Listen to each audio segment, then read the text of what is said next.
मरने के बाद हम लोग कहाँ जाएंगे, कैसे हमारी जीवात्मा का कल्याण होगा, इन सभी प्रश्नों की जानकारी आपको सत्संग के माध्यम से प्राप्त होगी। इसलिए प्रेमी भाई बहनों, आप लोग अपना कीमती समय निकाल करके यहाँ पर आए हो, तो थोड़ा समय दे करके प्रेम से एक एक बात को सुनिएगा, समझने की कोशिश करिएगा। संतों महात्माओं के सत्संग में कभी किसी जात और बिरादरी, किसी कौम या मजहब या किसी भी व्यक्ति विशेष की कभी कोई निंदा, चुगली, आलोचना या किसी की बुराई नहीं की जाती। अरे प्रेमी भाई बहनों, जब हम लोग इस संसार में पैदा हुए तो ना कोई जात और बिरादरी लेकर के आया, ना कोई कौम या मजहब लेकर के आया, ना कोई अपना नाम लेकर के आया। सिर्फ नंगे रोते हुए हम लोग इस संसार में पैदा हो गए। बाद में जो औजार उस परम पिता परमात्मा ने बख्शे, मन, बुद्धि और चित्त, उससे जब हमारे अंदर चेतना आ गई, तब हमारा नाम पड़ गया, कर्म के अनुसार हमारी जाति बन गई। धीरे धीरे हमारा फैलाव दुनिया में होता चला गया। हमने बाल बच्चे बना लिए, हमने रिश्ते नातेदार बना लिए, हमने कुटुंब परिवार वाले बना लिए, हमने जमीन और जायदाद हासिल कर ली और इसको अपना समझ करके हम आप यहीं पर बैठ गए। फिर जब जाने का वक्त आया, फिर आपको यहाँ से खाली हाथ भेज दिया गया। ना आपके साथ आपका नाम गया, ना आपके साथ जात और बिरादरी गई, ना आपके साथ ये जमीन और जायदाद गई। जिस छाया को प्राप्त करने के लिए आपने अपना पूरा जीवन गुजार दिया, तो ना माया हाथ में आई और ना छाया हाथ में आई। खाली हाथ आए थे और खाली ही हाथ आपको यहाँ से वापस भेज दिया गया। कहने का मतलब ये है कि उस परम पिता परमात्मा ने अति दया और कृपा करके आपको ये मनुष्य शरीर दे दिया और आपको स्वतंत्र कर दिया गया कि भाई मैंने तुमको ये मनुष्य शरीर दिया है तुम्हारी जीवात्मा के रहने के लिए। मैं तुम्हारी जीवात्मा को इस मनुष्य शरीर में बंद करता हूँ। तुम मेरे मकान के द्वारा उस मालिक की भक्ति करके अपनी जीवात्मा का कल्याण करा लेना। मैंने कुछ समय के लिए तुमको ये किराए का मकान दिया है। जब समय पूरा होगा मैं अपने सिपाहियों को भेजूंगा, उस समय पर तुम मेरे मकान को खाली कर देना। उस समय न जमीन जायदाद काम आएगी, न जात और बिरादरी काम आएगी। मन को, बुद्धि को, चित्त को सही करो। और जीवात्मा को निकाल करके इस शरीर से बाहर कर दिया जाएगा। ये शरीर आपका यही जमीन पर गिर पड़ेगा, क्योंकि जीवात्मा के निकल जाने के बाद में ये शरीर सिर्फ एक माटी का पुतला है, उससे ज्यादा कुछ भी नहीं। आप इस मिट्टी के पुतले को ले जाकर शमशान भूमि पर जला करके राख कर दोगे, पर आपकी कौम, आपका मजहब, आपकी जात और बिरादरी, आपका ये नाम उसी शमशान भूमि पर जल करके राख हो जाएगा। जिस जात और बिरादरी के लिए हम आप लड़ते झगड़ते थे, जिस धन दौलत को पाने के लिए हमने आपने न जाने कितने बुरे खोटे कर्म किए, तो मौत के समय में न ये जात बिरादरी काम आई, न ये धन दौलत काम आया, सब कुछ तुम्हारा यहीं छूट गया। और एक जीवात्मा को ले जाकर ऊपर धर्मराज की कचहरी में पेश कर दिया गया। पलक झपकते ही तुम्हारे अच्छे बुरे कर्मों का हिसाब किताब हो जाएगा। धर्मराज तुमको सजा सुना देंगे, ले जाओ इनको फलाने नर्क में ले जाकर डाल दो, क्योंकि मैंने इनको मौका दिया था, मैंने इनको मनुष्य शरीर दिया था कि अब की बार गीता रामायण को पढ़ करके, उन धर्म पुस्तकों को पढ़ करके, किसी संत महात्मा की खोज करके, उनके बताए हुए रास्तों पर चल करके, उस मालिक की भक्ति करके अपनी जीवात्मा का कल्याण करा लेना। मैंने कुछ समय के लिए तुमको ये किराए का मकान दिया, जब समय पूरा होगा मैं अपने सिपाहियों को भेजूंगा, उस समय पर तुम मेरे मकान को खाली कर देना।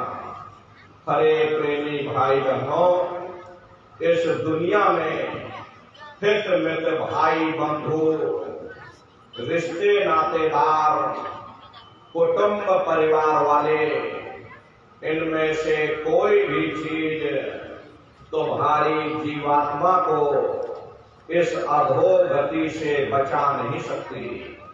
हम कौन हैं, हम कहां से आए हैं और हमें जाना कहां है, ये मानव मात्र के लिए एक जटिल प्रश्न बना हुआ है। इस प्रश्न का हल तब तक नहीं होगा जब तक इस धरा भूमि पर कोई संत महात्मा फकीर न मिल जाए।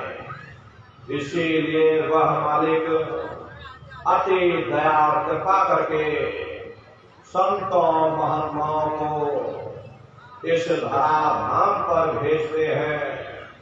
संत महात्मा फकीर यहाँ पर आकर के जीवों को समझाने की कोशिश करते कि भाई वो परमात्मा है, वो आपको मिलेगा, जीते जी मिलेगा, इसी मनुष्य शरीर में मिलेगा। इसी मनुष्य शरीर के अंदर जाकर के परमात्मा से मिलने का वह एकमात्र दरवाजा है। उस दरवाजे का भेद केवल संतों महात्माओं को ही प्राप्त है। ये दुनिया के लोग, दुनिया की आवाम जनमानस भौतिकता के ज्ञान को पढ़ करके अहंकार में डूबे रहते हैं कि हमसे बड़ा कोई ज्ञानी नहीं। लेकिन उन बेचारों को नहीं मालूम कि जहां दुनिया का ज्ञान समाप्त होता है, उसी के सिर की चोटी से ये आध्यात्मवाद आत्मा और परमात्मा का ये गूढ़ ज्ञान रहस्य विज्ञान प्रारंभ होता। उस विज्ञान को पाने के लिए सबसे पहले यह जरूरी है कि पहले आप मानवतावादी बने, मानव धर्म और मानव कर्म को अपनाएं। अरे मानव धर्म क्या है कि इंसान इंसान के काम आवे, एक दूसरे की निस्वार्थ भाव से सेवा करे, सत्य दया हिंसा परोपकार आदि गुणों को अपने जीवन में उतार करके और किसी संत महात्मा की खोज करके उनके बताए हुए रास्तों पर चल करके उस मालिक की भक्ति करके अपनी जीवात्मा का कल्याण करा ले, यही इंसान का सबसे बड़ा मानव धर्म है। लेकिन आज इस कलिकाल में ये दुनिया की आवाम जनमानस विषय और विकारों में, शराबों और कबाबों में, मांस और मदिरा में सुख ढूंढने की कोशिश कर रही। ये चरित्र पतन जैसे कार्यों को अपना करके ये आवाम जनमानस कैसे सुखी हो सकती। पहले अपने चरित्र जैसे धन को इकट्ठा करो, क्योंकि चरित्र ही सब कुछ है, चरित्र ही मानव धर्म की पूंजी है। ये दुनिया भर के झगड़े झगड़े, पिता पुत्र में लड़ाई, आदमी औरत में लड़ाई, घर परिवार में लड़ाई, समाज में लड़ाई, जातियों में लड़ाई, मुल्क में लड़ाई। हरे नारियों, ये इंसानों का काम नहीं, ये हैवानों का काम है। इसलिए पहले आप इंसान बनो, चरित्रवान बनो, महात्माओं के समीप आओ, वे जो दया का प्रसाद दें उसे खुशी खुशी लेकर के अपने निज घर को जाओ, जहां न फिर जन्मना है और ना ही फिर मरना है। इसीलिए हमारे गुरु महाराज परम संत बाबा जय गुरुदेव जी महाराज ने आवाम जनमानस के बीच में ये आवाज लगाई है कि इंसानों, तुम अपने दीन ईमान पर वापस आ जाओ और एक जिस्मानी मंदिर में बैठ करके भगवान का सच्चा भजन करो, जिससे तुम्हारी जीवात्मा नरकों में जाने से बच जाए। अरे हम माने ना माने, लेकिन संत महात्मा त्रिकालदर्शी होते, वे सब कुछ जानते हैं। अगर हम उनके वचनों को मान जाएंगे तो हम लोग बच जाएंगे, नहीं तो खाई और खंदक में जाकर गिर जाएंगे। इसीलिए अभी वक्त है उस मालिक से सच्ची प्रार्थना करने का, खुदा के सामने अपने गुनाहों की माफी मांगने का, धर्म मजहब के नाम पर लड़ने झगड़ने का नहीं, जात बिरादरी के नाम पर लड़ने झगड़ने का नहीं। अरे हमने बहुत लड़ लिया, बड़े बड़े झगड़े और फसादे की, बड़ी बड़ी नुक्ताचीनी की, सिवाय नफरत के हमको क्या मिला। नफरत की ऐसी ज्वाला जली जिसमें घर जल गया, परिवार जल गया, समाज जल गई, जातियां जल गई, अब सारा देश जल उठा। इसीलिए सारी मानवता बहुत थक गई। हर कोई ऐसी छांव चाहता है जहां उसे ठंडक मिले, शांति और सुकून मिले। ये सब वही मिल सकते हैं जहां शांति के संदेश होते, सुकून के संदेश होते, मानव धर्म और मानव कर्म के संदेश होते। और ये संदेश केवल संत महात्मा फकीर देते, जो समदर्शी होते हैं, जो समस्त जीवों के अंदर उस प्रभु के अंश को देखते हैं। ऐसे समदर्शी उन महात्माओं की खोज करो। ये मत देखना कि महात्मा के जाति के हैं, महात्मा किस बिरादरी के हैं।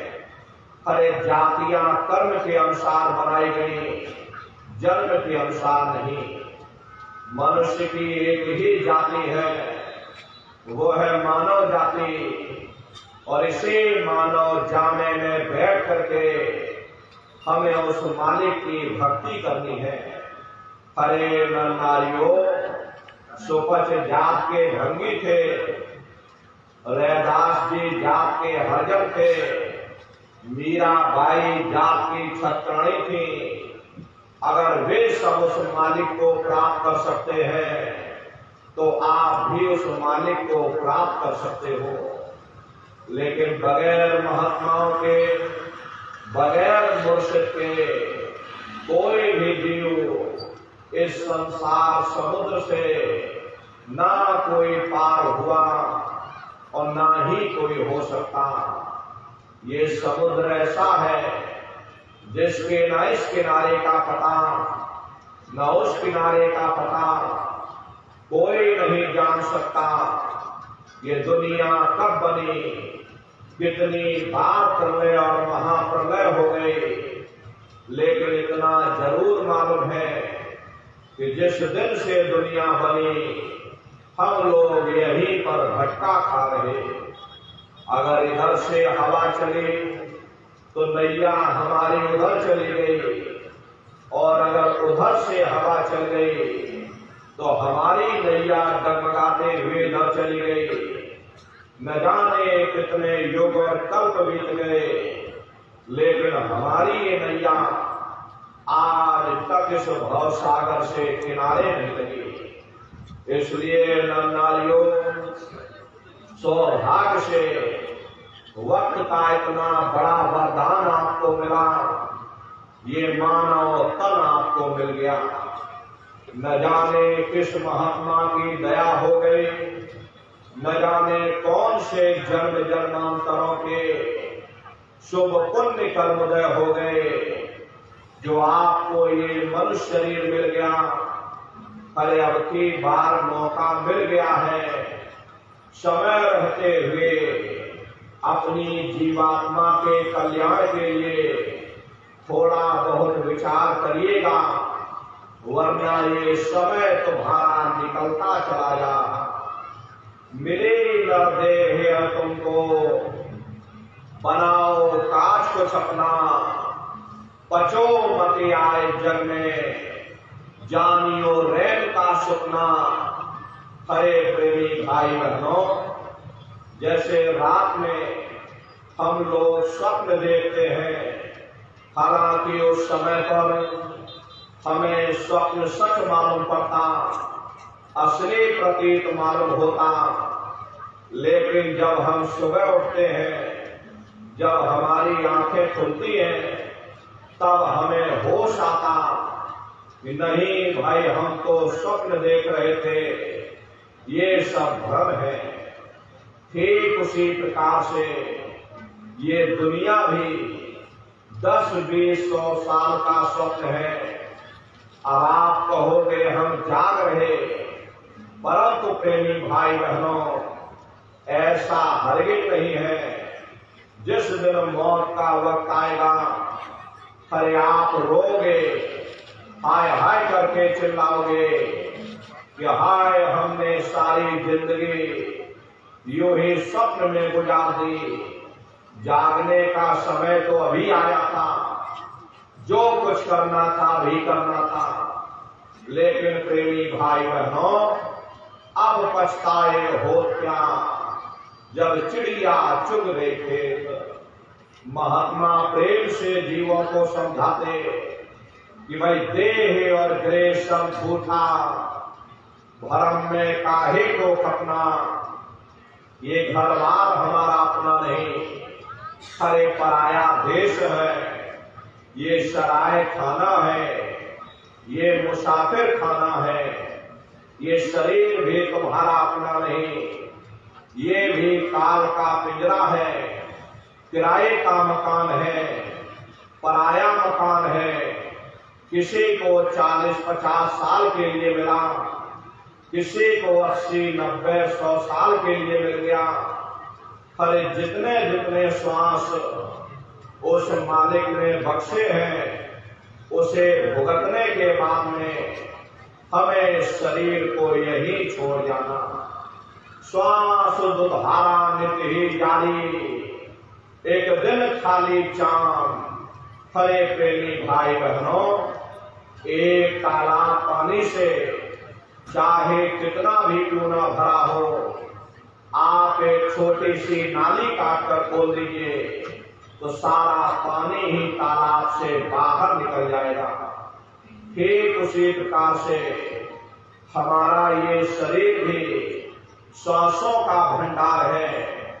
जब तक श्वासों का भंडार जारी है, हम दुनिया के काम काज में फंसे हुए, दुनिया के कारोबार में उलझे हुए, लेकिन जिस वक्त ये श्वासों का भंडार खाली होगा, हर टेलीफोन खड़क जाएंगे, तार पहुंच जाएंगे, संदेश पहुंच जाएंगे, सब रिश्ते नातेदार, सब कुटुंब परिवार वाले, सब अड़ोस पड़ोस वाले मिनटों सेकंडों में इकट्ठा हो जाएंगे।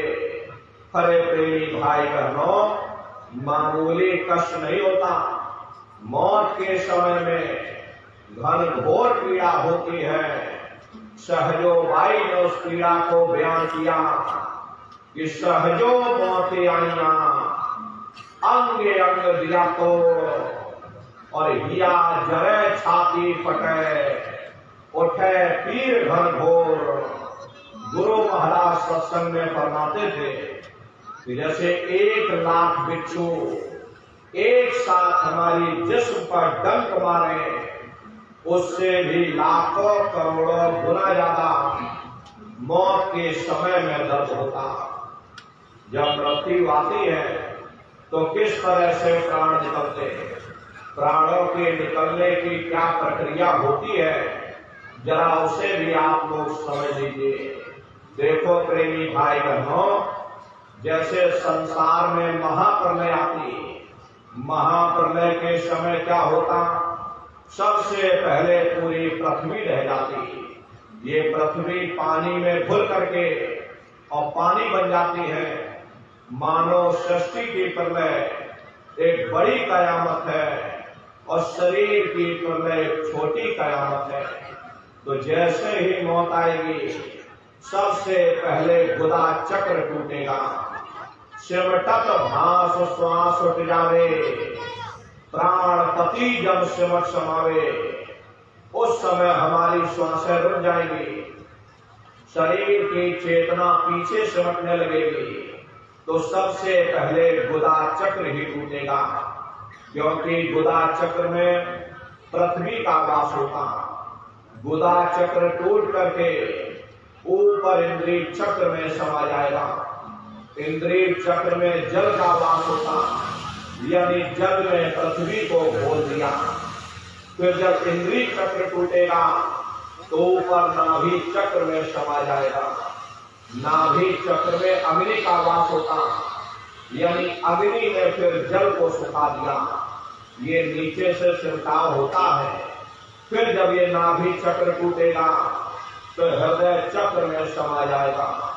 हृदय चक्र में वायु का वास होता, यानी वायु ने अग्नि को अपने में मिला लिया और फिर ये वायु आकाश में उड़ गई। जब यह कर्म कलाई उपजावे और बुद्धि सुरत की आन दबावे, जब यह जीवात्मा पांचों तत्वों को लान करके जल पृथ्वी अग्नि वायु आकाश पांचों तत्वों को लान करके ऊपर आती है, तो काल दार में आन दबानी और जब ढल के नैनन से पानी, जब काल अपनी दाढ़ में दबाता, उस समय नेत्रों से पानी निकलता, इंद्रियां टूट टूट करके चकनाचूर हो जाती, सब रिश्ते नातेदार खड़े रहेंगे, डॉक्टर वैद हकीम सब आपको घेरे रह जाएंगे, लेकिन आप अपनी पीड़ा को उस समय अपने मुख से बयान नहीं कर पाओगे, सिर्फ आपके नेत्रों से अश्रु टपकेंगे। हरे अमदूत आते हैं, प्राणों की डोरी को तोड़ देते और जीवात्मा को खींच करके इस शरीर से बाहर कर दिया जाता। जैसे ही जीवात्मा शरीर से अलग हुई, ये शरीर तुम्हारा मिट्टी हो जाएगा। फिर इस मिट्टी को एक रात अपने घर में कोई रखने को तैयार नहीं होता। आपके कितने भी सगे संबंधी क्यों ना हो, खास नात रिश्तेदार क्यों ना हो, लेकिन एक रात कोई घर में मिट्टी रखने के लिए तैयार नहीं होते। कहते भाई जल्दी करो जल्दी करो, अब इनकी शक्ल देखने में हमको डर लग रहा, जल्दी से बाजार से कफन खरीद के लाओ, जल्दी से लकड़ियां खरीद के लाओ, अरे जल्दी से चिता तैयार करो, इनको घर में से जल्दी से उठा ले जाओ, वही शमशान भूमि पर जला देना। ये जो घर में इनके कपड़े लत्ते पड़े हुए, अरे इनके कपड़े लत्ते भी उठा ले जाओ, वही शमशान भूमि पर जला देना। जिस बिस्तर पर ये लेटे रहे, ये बिस्तर भी अशुद्ध हो गया। अब इनकी छुई हुई चीज हमको घर में एक नहीं चाहिए, इसलिए इनका बिस्तर भी उठा ले जाओ, वही शमशान भूमि पर जला देना। लेकिन उसने कोई सोने की अंगूठी पहनी होगी, उसे धीरे से उतार कर जेब में रख लोगे, बस वही एक अशुद्ध नहीं होगा, बाकी सब अशुद्ध हो जाएगा। अरे महात्मा कहते हैं कि भाई कुटुंब परिवार मतलब का बिना धन पास नहीं जाए। ये रिश्ते नातेदार, ये कुटुंब परिवार वाले, ये सब स्वार्थ के संगी साथी हैं। अरे नारियों, आज तुम्हारी जेब में पैसा है तो सब जैसे तैसे तुमसे रिश्तेदारियां कायम कर लेंगे। आज जेब खाली हो जाए तो बेटा बाप को बाप कहने के लिए तैयार नहीं होता। आप रोज कचहरियों में मुकदमों का हाल देखते हो। यदि किसी पिता ने बंटवारा करते समय किसी बेटे को 1000 रुपया कम दे दिया या 1 बीघा जमीन कम दे दी, तो बेटा बाप का दुश्मन बन जाता, उसे ले जाकर कचहरियों में खड़ा कर दे। अरे अपना यहाँ क्या है, ये स्वार्थ के संगी साथी, कोई तुमको याद करने वाला नहीं। 13 दिन बाद 13वीं मना दोगे, लड्डू पूरी पकवान बना करके खिला दोगे, फिर जाने वाले को कोई याद नहीं करता। अभी बूढ़े